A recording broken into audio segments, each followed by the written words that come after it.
C'est pour toi que je chante. Toi qui l'as tant mérité. Juste une mélodie pour donner l'espoir à tous ceux qui se retrouvent en criant vers le ciel de nous entendre. Les soignants sont tous unis sur ce rythme. Lève-nous sur ce rythme.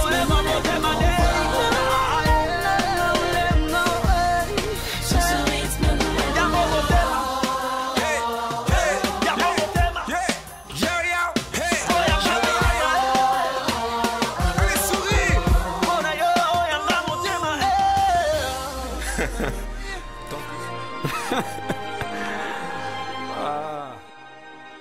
Un homme fidèle est comblé de bénédictions, mais celui qui se hâte ou qui a hâte de s'enrichir ne reste pas impuni, nous dit Proverbe chapitre 28, le verset 20. Alors, la loyauté est une des plus belles vertus que le Seigneur a mis, d'autant plus que lui-même, il est fidèle et la loyauté est attachée aussi à la fidélité. Vous l'avez compris, nous sommes dans votre émission Sentier Pur. Sentier Pur, une émission pour les jeunes, par les jeunes, avec les jeunes, et nous sommes là afin de promouvoir les valeurs chrétiennes au sein des jeunes. Alors, je ne suis pas seule sur ce plateau, je suis avec des merveilleuses personnes qui ont accepté d'être là et nous en profitons aussi pour vous dire merci, vous tous qui nous suivez sur la Parole Éternelle Télévision et vous tous qui nous suivez sur YouTube ainsi que sur l'application Parole Éternelle. Alors, je m'en vais présenter le frère Saint-Faux qui n'est vraiment pas à présenter. C'est un habitué de l'émission. Alors, frère Saint-Faux, shalom. Shalom, sœur Pamela. Vous allez bien? Ça va bien, Dieu fait grâce. Nous sommes dans la joie de vous recevoir aujourd'hui. Gloire à Dieu. Alors, juste à côté du frère Saint-Faux, nous avons le privilège, la grâce et le bonheur de recevoir la sœur Déborah Fatouma. C'est la première fois et nous lui disons aussi shalom. Shalom, maman Pamela. Vous allez bien? Oui, je vais bien, merci. Pas trop stressé? Ah non, non, non, tout va bien. Nous bénissons le Seigneur. Alors, nous voulons parler de la loyauté, qui est, à mon humble avis, une chose qui est devenue monnaie rare. Et nous voulons comprendre de quoi il s'agit. Mais avant d'entrer dans le vif du sujet, je vais demander à la réalisation coordonnée par le frère Ray Tamboué, assisté par la sœur Marianne, de nous proposer une pause et nous revenons tout de suite après.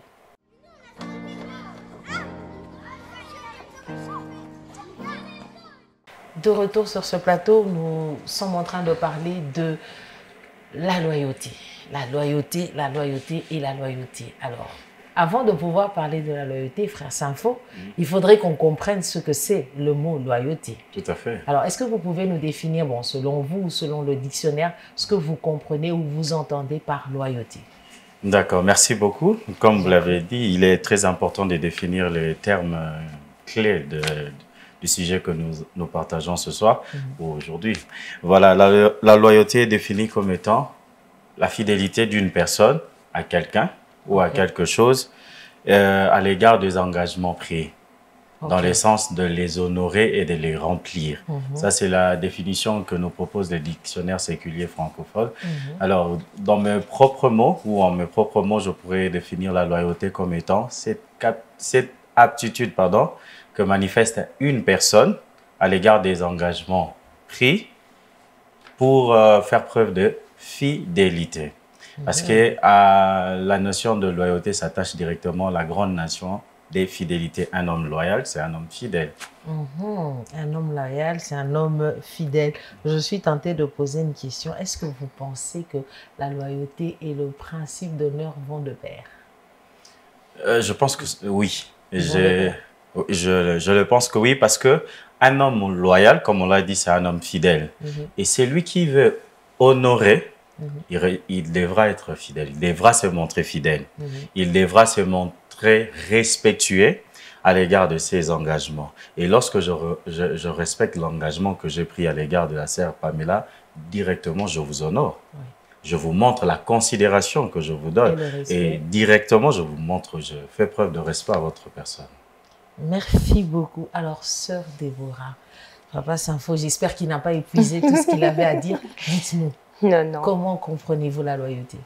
La loyauté, je la comprends comme étant ce fait d'être fidèle à tenir ses engagements. Quand on prend une décision de faire telle ou telle autre chose, mais si on n'est pas ferme dans ce que nous avons pris comme décision de s'engager à faire une autre chose, c'est là nous disqualifier et nous dit d'être déloyal. Alors, c'est en quelque sorte ça que je pourrais dire, que je définis en tout cas la loyauté. Merci beaucoup, sœur Déborah. Donc, si je comprends bien, la sœur Déborah, donc la loyauté, c'est le contraire de la déloyauté. Donc, ça veut dire que les gens sont infidèles.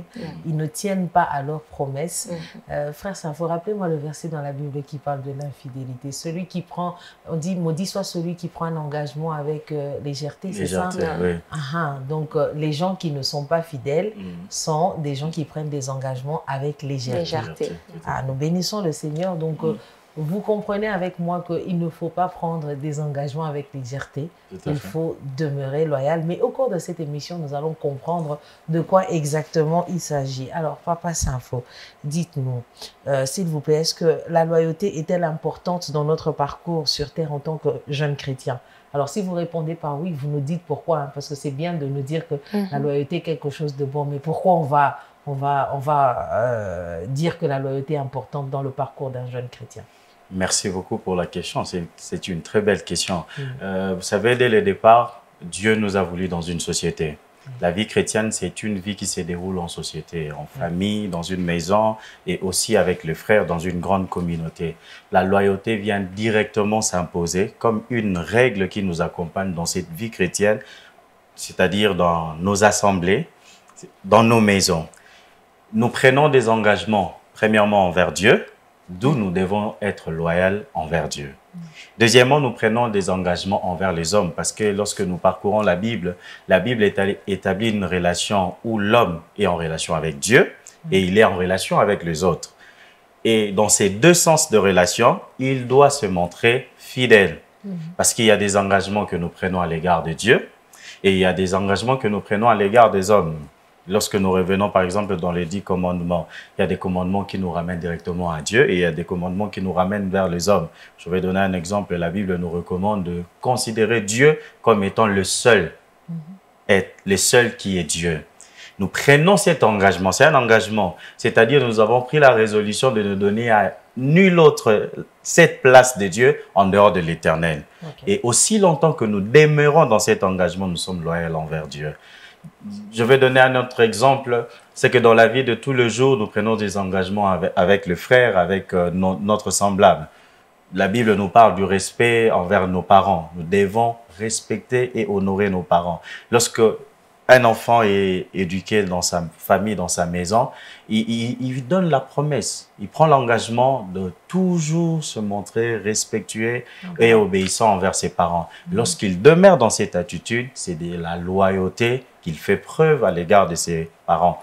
Et à l'égard de ses preuves, à l'égard de ses frères, je m'excuse, je me dois d'être fidèle à la sœur Pamela, je me dois de me montrer respectueux, j'ai juré de ne jamais vous trahir, jamais vous voler, jamais vous vexer, jamais raconter de fausseté à votre égard. Lorsque je respecte ces commandements, ces recommandations à votre égard, je me montre loyal envers vous. D'où la loyauté, c'est une notion très importante qui nous accompagne dans notre parcours sur terre en tant que jeunes chrétiens.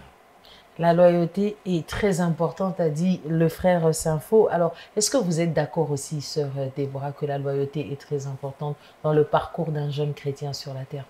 Exactement. Ce concept de loyauté, il est important pour nous en tant que jeunes, de pouvoir l'appliquer plus tôt. Très généralement, on n'a pas ce thème. Entre nous, on le définit pas comme ça.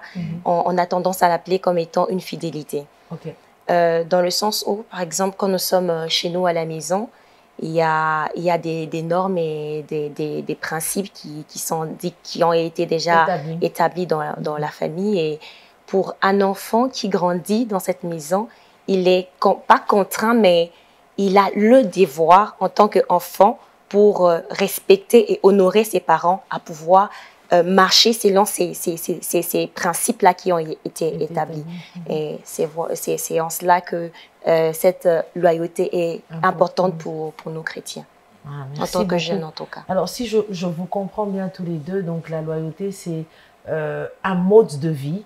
C'est une vertu qui est importante dans le sens où ça nous permet de bien marcher et d'être correct envers le prochain et envers ceux qui nous entourent et aussi envers Dieu, bien sûr. Oui, bien sûr. C'est très, très important de comprendre ces choses. Merci beaucoup, Sœur Déborah. Alors, je retourne encore vers vos frères sans faux. Pouvez-vous nous dire envers qui devons-nous être loyaux en tant que chrétiens?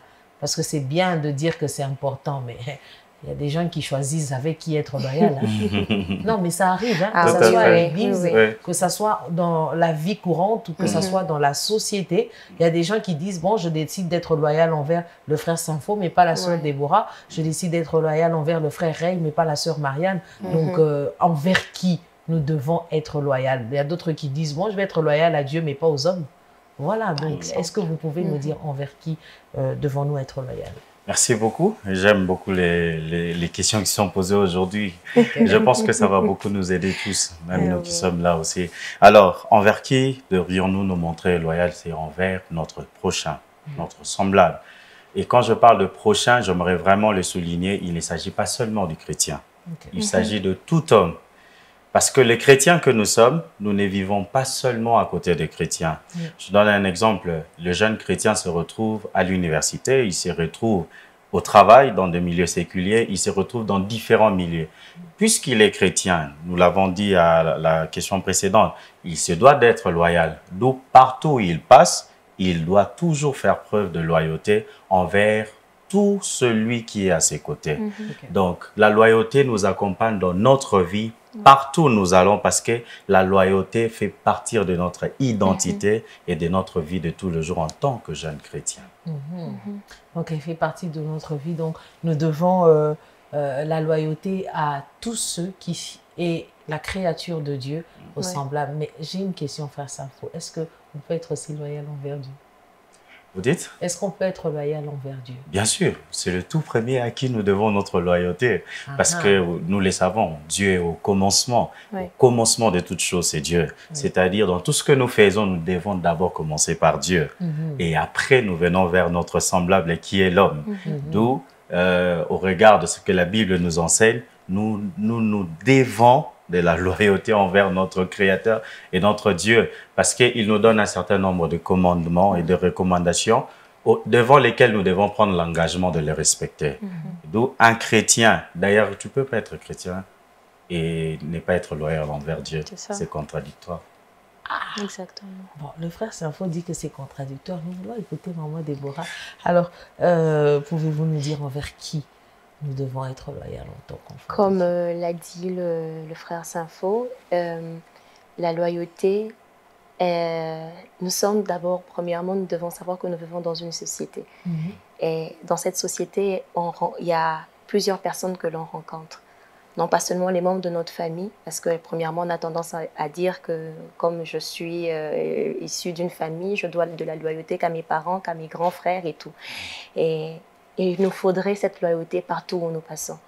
Parce qu'en tant que chrétiens, nous avons cette identité de représenter le Seigneur partout où nous passons.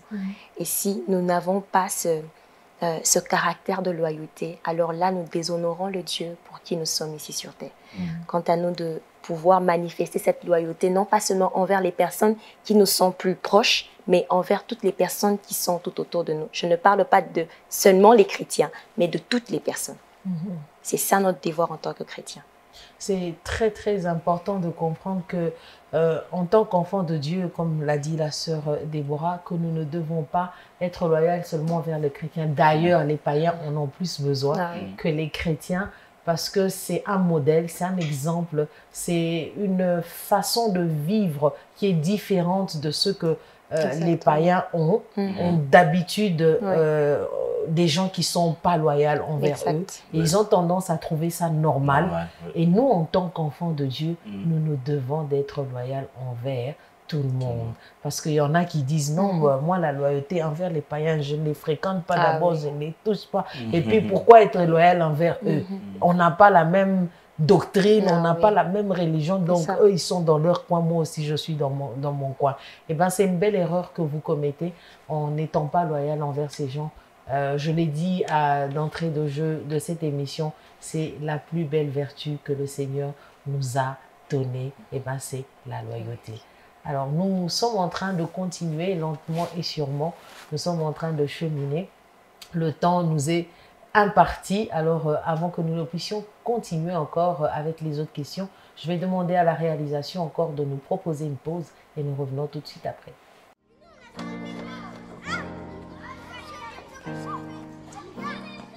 De retour sur ce plateau afin de continuer à parler de ce beau thème. Hein. Moi, je l'appelle comme ça. Hein, très beau thème. Oui. Très beau thème où on est en train de parler de la loyauté. Il faudrait qu'on se rappelle que la loyauté est quelque chose qui est en voie de disparition. De plus en plus, on constate qu'il y a des personnes déloyales. Et c'est vraiment dommage. Et si on n'en parle pas, comme la Bible dit, si on ne parle pas, il n'y aura point d'aurore. Donc, on a besoin d'en parler, on a besoin vraiment de partager autour de ce thème.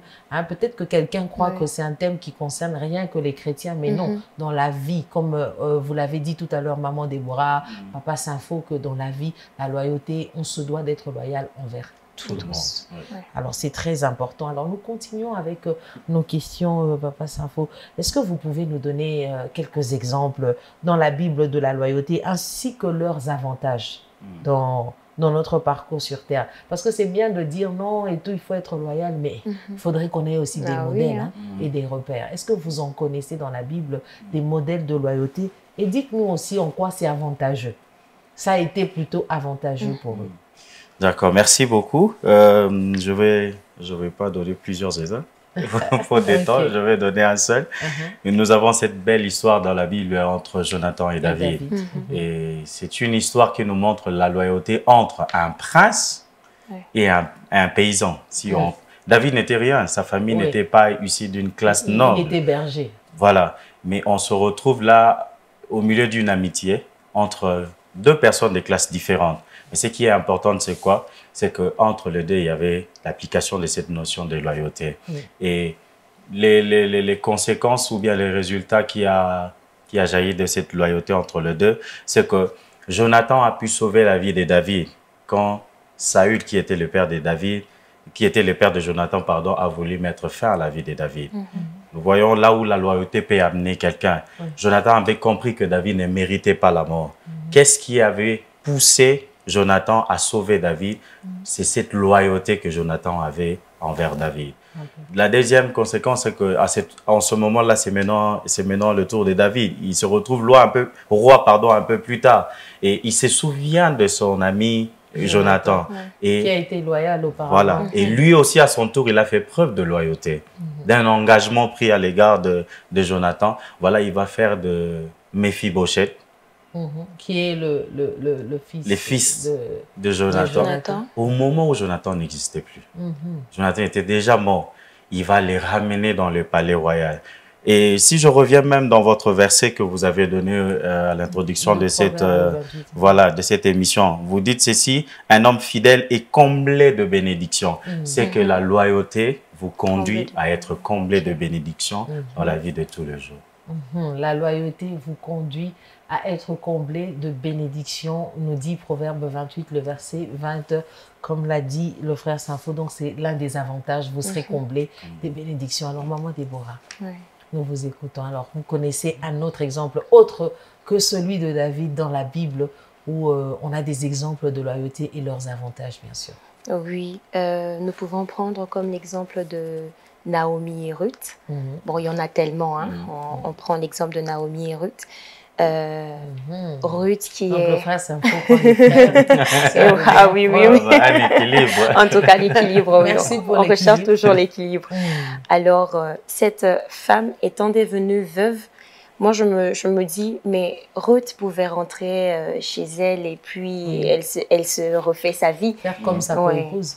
Oui, comme sa co-épouse, mais elle se dit, non, je me dis, si je laisse Naomi, qui va prendre soin d'elle, déjà que je crois qu'elle était tellement vieille et puis la force. Oui, vu qu'elle n'avait plus de force et puis Ruth se décide de pouvoir aider cette femme. Et cette loyauté que Ruth a manifestée envers Naomi a poussé à Naomi à lui donner des secrets que Ruth n'avait pas. Et ce secret-là l'a poussé à pouvoir entrer dans le champ de Boaz, où elle a eu le mariage. Donc, il y a certaines, il y a cette loyauté qui nous pousse à avoir certains secrets qu'on n'avait pas. Moi, j'appelle ça secret. Oui. Parce que, on a des révélations. De révélations, oui, exactement, des découvertes qu'on n'avait pas. Et on a révélé à Ruth des secrets qu'elle n'avait pas, des découvertes, et puis qui l'a conduit à avoir Boaz. Je peux parler. Ah, merci beaucoup. En tout cas, nous constatons que la loyauté paye. Ah, La loyauté n'est pas silencieuse. Pas La du tout. loyauté a un prix. Et le prix à gagner, c'est les bénédictions. Oui. Et c'est aussi les révélations que vous allez avoir. Alors, j'en connais un qui, lorsqu'on est loyal envers lui, il se révèle à nous. Exactement. Même dans le secret, il oui. vient nous parler. Il vient nous dire ce qu'il pense. Tellement il nous connaît qu'il conduit toutes choses et il fait toutes choses. Et c'est nous qui sommes bénéficiaires et c'est nous qui sommes victorieux. Eh bien, il s'agit de notre Dieu, le créateur de toutes choses.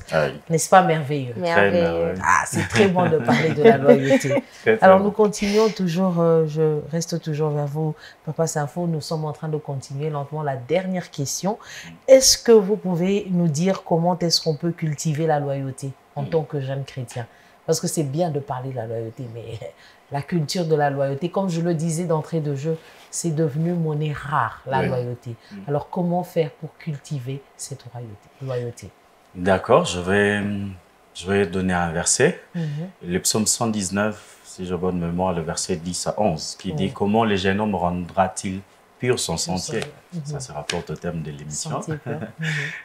C'est en serrant la parole de Dieu dans son cœur. Et la Bible dit « Je serre ta parole dans mon cœur afin de ne pas pécher contre toi. » Je crois que c'est la parole de Dieu, en tant que jeune chrétien, qui nous oriente vers une vie de loyauté. Et s'il y a une recommandation que je dois faire aux jeunes, à nos amis jeunes qui nous suivent, pour vivre vraiment, pour vivre une vie de loyauté, nous devons rester attachés à la parole de Dieu. Vous savez, la parole de Dieu, c'est la seule orientation qui amène tous les hommes, qui conduit les hommes à la justice, à une vie de droiture, à une vie correcte. Parce que la loyauté nous recommande d'être droit, nous recommande d'être correct, nous recommande d'être juste. Je n'ai pas autre chose à nous recommander si ce n'est de nous inviter à garder, premièrement d'abord à connaître cette parole. Il faut la serrer, il faut la voir en nous, il faut la méditer, il faut la lire. Et deuxièmement, ne pas se limiter seulement à la méditer, à la lecture, mais il faut la mettre en pratique, il faut la vivre. C'est en vivant la parole de Dieu que nous allons manifester la loyauté. Et ainsi de suite dans notre vie de tous les jours. Mais si vous vous permettez, j'aimerais aussi dire, la loyauté, c'est une notion qui ne se limite pas seulement aux jeunes. C'est une notion qui concerne tout le monde. Vous pouvez vous retrouver pasteur, vous pouvez vous retrouver leader, vous pouvez vous retrouver dirigeant. Vous devez vous montrer loyal envers tout le monde. Vous devez vous montrer loyaux envers tout le monde. Merci beaucoup. Vous devez vous montrer loyaux envers tout le monde, nous dit le frère Symphon. Alors, nous voulons écouter la sœur Déborah. Qu'est-ce qu'elle nous dit pour cultiver la loyauté en tant que jeune chrétien? Qu'est-ce qu'il faut faire? En tant que jeune chrétien, quand on parle de cultiver, on voit en même temps le travail. Comme on le fait avec la terre, c'est travailler.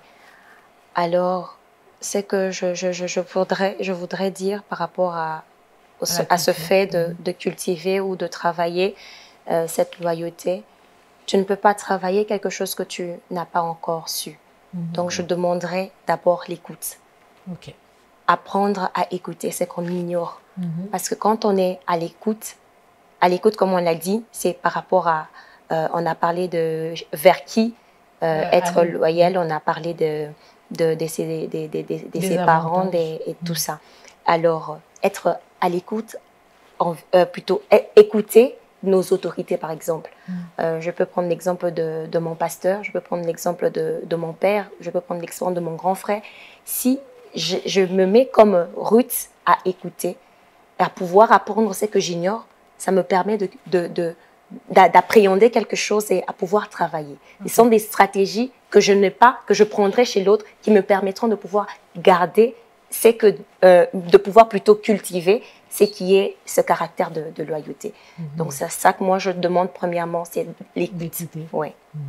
Merci beaucoup. Écoutez, écoutez, écoutez. J'en connais qui ont écouté et qui n'ont pas été déçus à cause de l'écoute. Nous connaissons l'histoire tous du jeune Samuel qui a écouté Élie Hein? Au point où il Exactement. entendait la voix de Dieu comme si c'était Élie qui l'appelait. Quelle dimension! Mm. Parce qu'il écoutait, et il écoutait très bien. Alors, vous voulez cultiver votre loyauté, eh bien, soyez des personnes enseignables. Oui. C'est très important de comprendre que quand on est enseignable, on arrive à capter, on arrive à voir, à recevoir, à percevoir ce que le Seigneur a voulu que vous puissiez percevoir pour vous permettre d'être loyal sur votre parcours, dans votre parcours plutôt, sur la terre et autour de vous dans la société. Nous sommes arrivés à la fin, mais nous n'allons pas terminer comme ça. Nous voulons donner un petit conseil à ceux qui sont en train de nous suivre. Alors, Sœur Déborah, quel conseil vous pouvez donner à ceux qui sont en train de nous suivre sur la loyauté? Ok. Je ne parlerai pas seulement de nous jeunes, bien que c'est une émission concernant des jeunes, concernant les jeunes. Alors, ça revient à tout le monde, à pouvoir avoir cette façon de tenir à ses engagements, de tenir à sa parole, de tenir à ses promesses. On a tendance à penser que, bon, je dis et puis ça passe. Non. En tant que chrétien, on doit avoir des valeurs qui nous caractérisent, des valeurs qui honorent le Dieu que nous sommes en train de servir. Dans des petites choses, nous pouvons être une occasion de chute pour l'autre. Comme on l'a dit, on se doit d'être loyal envers tous. Si on n'a pas ce sens d'être loyal, le voisin qui est dans le monde, il verra et puis il va se dire à quoi bon devenir chrétien si mon frère n'essaie pas de tenir à ses engagements, comme par exemple je suis avocat, mais je suis en train de défendre quelqu'un qu'il ne faudrait pas. Mais je défends cette personne jusqu'à pouvoir gagner ce procès-là. En quelque sorte. Message fort pour les avocats. En tout cas. J'espère qu'ils vont comprendre ce que la sœur Déborah est en train de dire. C'est pas un mauvais métier, c'est un très beau métier que j'ai appris avec le temps à apprécier parce que j'ai appris aussi que tout le monde a le droit d'être défendu, mais simplement ne défendez pas pour cause d'argent. Vous êtes déloyal envers quelqu'un parce que l'autre vous a permis de l'argent, vous a promis plutôt de l'argent et c'est quelque chose qu'il ne faudrait pas faire. Alors nous voulons écouter aussi Papa Sampho, le conseil qu'il va donner à ceux qui nous suivent et après quoi nous allons terminer notre édition. D'accord, merci beaucoup. Alors le conseil, vous savez quand la sœur Déborah parlait tout à l'heure, il y a une pensée, j'aime beaucoup la Bible, excusez-moi. Allez-y. Alors, si nous voulons rester loyaux, les conseils que j'ai à nous prodiguer, c'est que nous ne devons pas suivre ce que le monde nous propose. Nous devons rester sur ce que Dieu nous recommande. C'est un choix à faire. Et j'aimerais aussi ajouter en disant ceci, nous devons déjà regarder la loyauté comme étant une vertu, quelque chose qui a de la valeur, quelque chose de bien, quelque chose qui apporte de l'honneur dans notre propre personne. Aujourd'hui, le monde est en train de plus en plus aller vers le mal. Et nous, jeunes chrétiens, et nous, comme la sœur Déborah l'a dit, et nous qui sommes chrétiens, pas seulement jeunes, nous devons montrer que la loyauté est une valeur, est une vertu. Nous devons la garder, la conserver et avoir ces désirs de toujours faire preuve de loyauté dans notre vie de tout le jour afin de marquer la différence. Si le monde accepte de suivre ce que le monde propose, nous, en tant qu'enfants de Dieu, nous devons aussi montrer que nous avons faim de suivre ce que Dieu nous recommande. Nous avons faim de suivre ce que Dieu est en train de nous proposer. D'autant plus que c'est une qualité qui est attribuée à Dieu, la fidélité. C'est un attribut qui est attaché à Dieu et Dieu lui-même, il est fidèle. La Bible dit qu'il ne se répond pas de ses dons. C'est déjà un signe de fidélité. Et la Bible nous dit aussi, je suis en train de chercher le verset, il dit il n'est pas un homme pour mentir, ni un fils d'homme pour se repentir. Ça montre le degré de sa fidélité et nous devons être aussi ces personnes qui sont comme Dieu. Paul a dit, soyez mes imitateurs comme je le suis de Christ. Donc Christ est fidèle, nous aussi nous devons être fidèles. Alors, nous sommes arrivés à la fin. Merci beaucoup, Maman Déborah. Merci beaucoup, Papa Sampho, pour votre disponibilité. Et merci d'avoir accepté de partager ce thème avec nous. Nous nous donnons plutôt rendez-vous prochainement. Que le Seigneur vous bénisse abondamment. Alors, à vous tous qui nous suivez, nous vous disons aussi merci et nous vous donnons rendez-vous prochainement avec d'autres invités, le même thème, par la grâce du Seigneur. Alors, d'ici là, portez-vous bien et je vous dis ciao, ciao.